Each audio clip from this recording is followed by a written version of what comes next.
jsem velmi rád, že jsem dostal tu příležitost úvodním slovem vás tady pozdravit, takže dobrý den dámy a pánové, dobrý den starostky, starostové.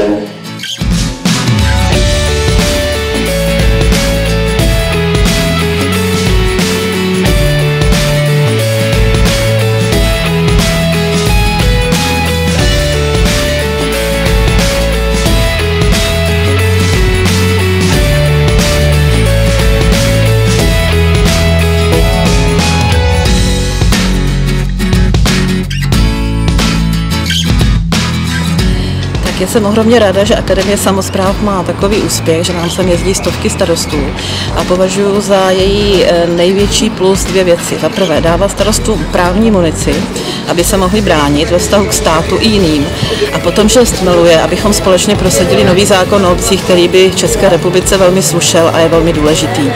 Právo obce na samosprávu je založeno již ústavou a záleží hodně na starostovi a radních, jak jsou ochotní to své právo obce hájit, například i proti státu nebo konkrétně ministerstvu vnitra, když se domnívají, že chtějí spravovat obec nějakým způsobem a rozhodnutí považují za správné, zatímco stát jim do toho rozhodnutí vstupuje.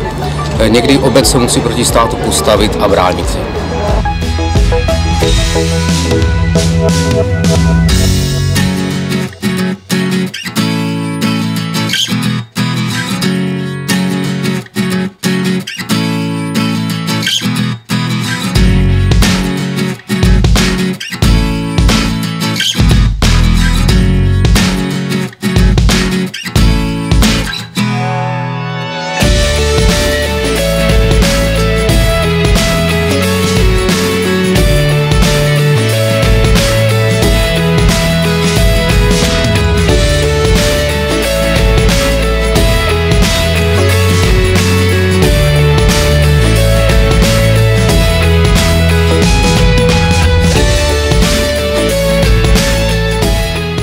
Já jsem se také vždycky vyčerpala, hlavně ať dobře dojedete a ať to do těch voleb máme před sebou těžký rok samosprávě, dobře zvládnete a vydržíte.